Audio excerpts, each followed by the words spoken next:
సరే ఈరోజు హైకోర్టు తీర్పు నేపథ్యంలో ఫర్దర్ కోర్స్ ఆఫ్ యాక్షన్ గురించి న్యాయవాదులతో చర్చించడం జరుగుతూ ఉంది. ఈరోజు రాష్ట్ర ప్రజలకు తెలుసు, అందరికీ కూడా తెలుసు, రేవంత్ రెడ్డి గారి ప్రభుత్వం కేవలం డైవర్షన్ పాలిటిక్స్ లో భాగంగా కేటీఆర్ గారి పైన ఈ అక్రమ కేసు నమోదు చేయడం జరిగింది. ముఖ్యంగా రైతు బంధు విషయంలో వానకాలం రైతు బంధు ఎగ్గొట్టి యాసంగి పంటకు కూడా చెప్పిన 15,000 కాకుండా కేవలం 6,000 రూపాయలు ఇస్తామని చెప్పి ప్రజల్లో తీవ్రమైన వ్యతిరేకతను ప్రభుత్వం ఎదుర్కొంటా ఉంది. ఏడాది పాలన తర్వాత అన్ని సర్వే రిపోర్టులలో కూడా ఈ ముఖ్యమంత్రి ఫెయిల్యూర్ సీఎం అని, ఈ ప్రభుత్వం ఫెయిల్ అయిందని చెప్పి ఈ రాష్ట్రంలో వచ్చిన అన్ని సర్వే రిపోర్టులు కూడా తెలియజేస్తా ఉన్నాయి. సో ఈ క్రమంలో మా అక్రమ కేసు పెట్టి ప్రజల యొక్క దృష్టిని మరల్చాలని ఒక డైవర్షన్ పాలిటిక్స్ కు రేవంత్ రెడ్డి గారు పాల్పడతా ఉన్నారు. మాకు తెలుసు రేవంత్ రెడ్డి గారు ఇలాంటి ఇంకా అక్రమ కేసులు చాలా పెడతారని, ఇంకా మాలాంటి చాలా మంది నాయకుల మీద కూడా ఇలాంటి అక్రమ కేసులు ఆయన పెడతాడని. వీటన్నిటినీ ఎదుర్కోవడానికి మేము సిద్ధంగా ఉన్నాం. మాకు తెలంగాణ ప్రజలు ముఖ్యం, ఈ రాష్ట్రం ముఖ్యం.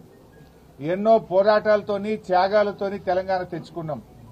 తెలంగాణ బాగుండడం, తెలంగాణ అభివృద్ది చెందడం, తెలంగాణ ప్రజల సంక్షేమం బీఆర్ఎస్ పార్టీకి అత్యంత ముఖ్యమైనది. మీరు ఎన్ని కేసులు పెట్టినా, మా మీద ఇంకా ఎన్ని రకాలుగా ఒత్తిళ్లు పెట్టినా, ఈ రాష్ట్ర ప్రజలకు నువ్వు ప్రజలకు ఇచ్చిన 6 గ్యారెంటీలు అమలు చేసేదాకా నీ ప్రభుత్వాన్ని నిన్ను ఎట్టి పరిస్థితుల్లో వదిలిపెట్టం.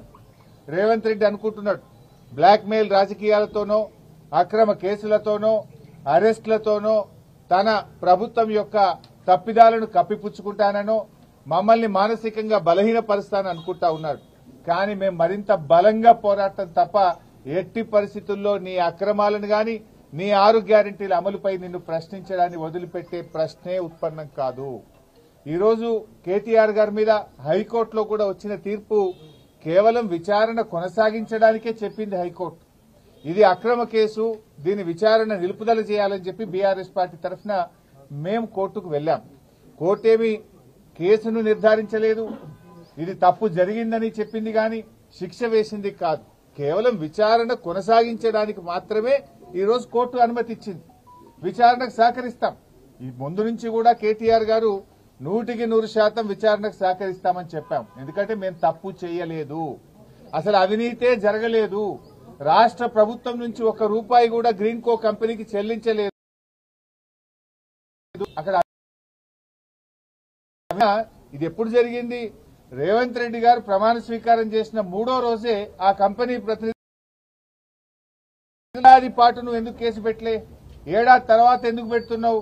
కేటీఆర్ గారు అడుగడుగునా నేను ప్రశ్నిస్తా ఉన్నాడు, నీ తప్పిదాలను బయట పెడతా ఉన్నాడు, నీ ప్రభుత్వం యొక్క వైఫల్యాలను ఎత్తి చూపుతా ఉన్నాడు కనుక ఏడాది తర్వాత దాన్ని బయట పెట్టినావు. నిన్ను ఆ కంపెనీ ప్రతినిధి కలిస్తే కలిసిన విషయాన్ని నువ్వు ఎందుకు బయట పెట్టలే, మీడియాకి ఎందుకు చెప్పలే? అది మేం బయట పెట్టినాం. దీన్ని అంతా బట్టి చూస్తా ఉంటే దృష్టి మరల్చడానికి ప్రభుత్వం చేస్తా ఉంది. నిన్నగాక మొన్న ప్రభుత్వం చేతులెత్తింది కదా, ఇవాళ రైతుల విషయంలో మేము రైతు భరోసా సాగు భూములకే ఇస్తాం, 6,000 ఇస్తాం అని ప్రజలను మోసం చేసింది. మీరు ఆ ప్రజల్లో ఆ చర్చ జరిగి ప్రభుత్వం మీద వ్యతిరేకత రాకుండా ఉండడానికి ఇలాంటి డైవర్షన్ పాలిటిక్స్. బట్ అయినా కూడా మాకు న్యాయస్థానాల మీద గౌరవం ఉంది, చట్టం మీద గౌరవం ఉంది. తప్పకుండా మేము అన్ని రకాలుగా దీనికి సహకరిస్తాం. సరే, ఫర్దర్ గా సుప్రీంకోర్టు అనే దాని మీద మా న్యాయవాదులు ఇచ్చేటువంటి సలహా మేరకు మేము ముందుకు వెళ్తాం. బట్ మొన్న కూడా మీరు చూశారు, కేటీఆర్ గారు ఏసీబీ ఆఫీస్కి వెళ్లారు. ఎక్కడ కూడా ఎక్స్టెన్షన్ అడగలేదు, మేము టైం కూడా అడగలేదు. వాళ్ళు నోటీస్ ఇస్తే మేము వెళ్ళాం. ఎందుకంటే తప్పు చేయలేదు కనుకనే ధైర్యంగా విచారణకు పిలిచారు. తప్పకుండా వెళ్తాం. ఎట్టి పరిస్థితుల్లో విచారణకు మేము వెనుక వెళ్ళట్లేదు.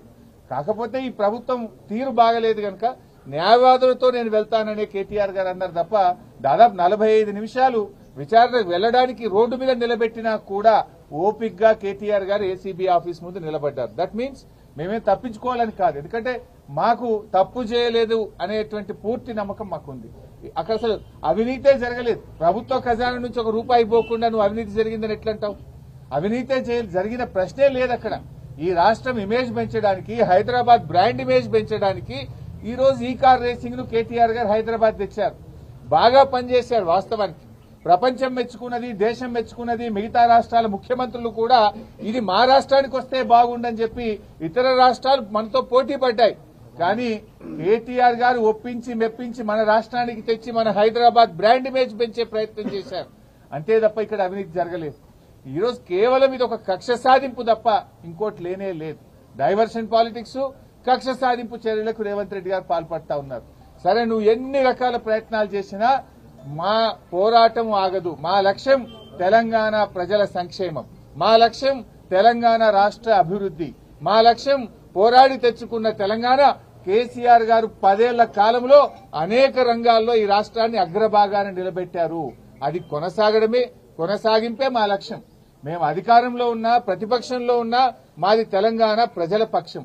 ఆ తెలంగాణ ప్రజల పక్షాన మేము నిరంతరం పోరాటం చేస్తాం. ఇవాళ రేవంత్ రెడ్డి గారు ఇలాంటి కేసులు ఇంకా కూడా పెట్టొచ్చు, కానీ మేమెవరం కూడా అధైర్యపడే ప్రశ్నే లేదు. అందరము కలిసికట్టుగా పార్టీ వీటిని ఎదుర్కొంటుంది. సో కేటీఆర్ గారు కూడా ఆయన సంపూర్ణమైన విశ్వాసంతో ఉన్నారు. మేమందరం కూడా సంపూర్ణమైన విశ్వాసంతో ఉన్నాం. ఈ కేసు కేవలం ఒక కుట్రపూరితమైన కేసు. ఇక్కడ ఎలాంటి తప్పు జరగలేదు గనక ఆయన కడిగిన ముత్యంలాగా రేపు బయటకు వస్తారు. మాకు ఆ ధైర్యం ఉంది గనక, తప్పు చేయలేదు గనక విచారణకు వెళ్తాం. మేము న్యాయస్థానాలకు సహకరిస్తాం, అధికారులకు కూడా సహకరిస్తాం. మాకు అధికారుల మీద గాని, న్యాయస్థానం మీద గాని మాకు విశ్వాసం ఉంది. కేవలం రేవంత్ రెడ్డి మీద మాకు విశ్వాసం లేదు.